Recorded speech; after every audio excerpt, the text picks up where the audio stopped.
So this is a big movie in terms of a continuation of the story. Sure. You chose to put all the pieces together. Yes. So is that a conscious decision? Oh, clearly, clearly.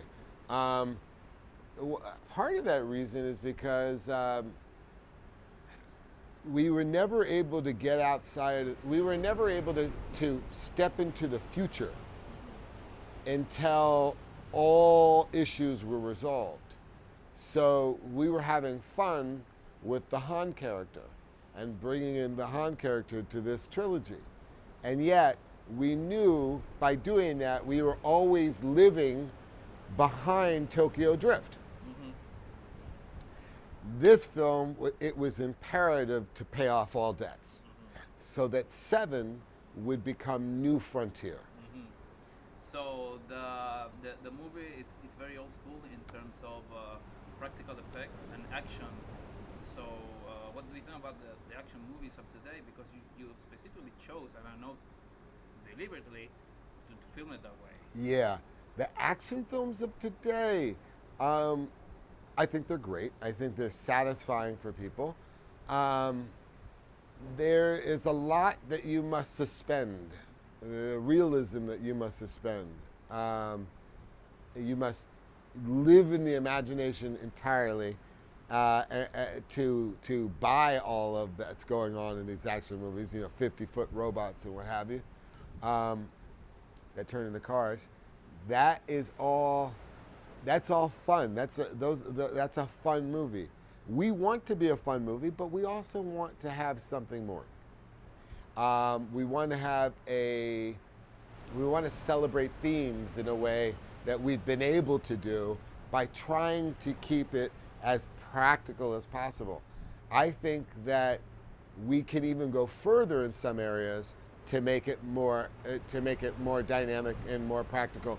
But as you know, I look at every opportunity to do a Fast and Furious movie as an opportunity to improve, as an opportunity to take what we've learned and make a better movie.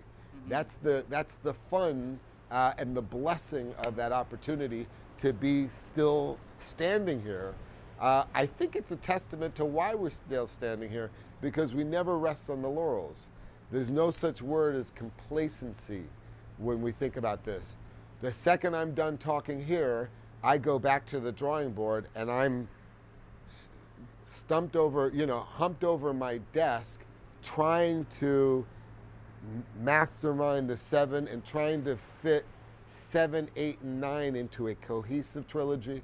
All that work, because now we have to shoot Fast 7 now, and we've already promised all of you Fast 7 July 11th. That's nothing but pressure. So this is my fun moment. When I'm talking to you about Fast 6, is when I can relax and go, yeah, thank you, cool, I'm so happy. But once I'm out of here, I know that the audience is a year away from demanding the next chapter.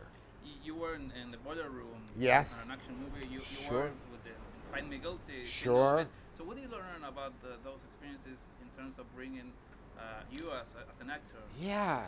I started acting when I was 7 years old. I acted for 20 years on the streets of New York City, trying to get off Broadway work, and I never made a dime. And it was all craft. I was just working on the craft. Doing dramas was my sweet spot. Doing dramas was what I was comfortable with. I didn't imagine that I was going to end up doing action movies. While I was a bouncer in New York, when I became 17, I started working in nightclubs. And that was just to pay for my life to pay for food, quite frankly. It was to pay for food while I was going and looking for acting jobs all day long, because I couldn't have a regular job.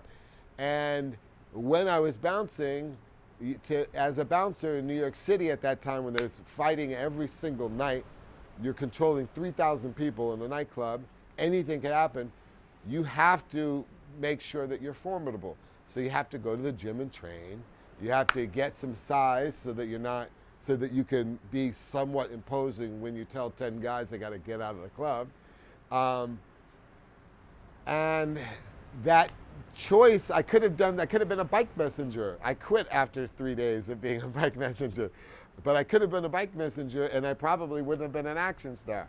But because I was a bouncer in New York City, everything came together, and it was actually hard to. In fact, in my early auditions, I remember people complaining that I was too rough because I would come in and say, to a casting director, "Nice to meet you," but the way that I was doing it was like, "Nice to meet you, and I could punch you in the face if I don't get this job." It was just, I couldn't shake it because it was my everyday life to be that person that was always backing everything with some kind of physical violence.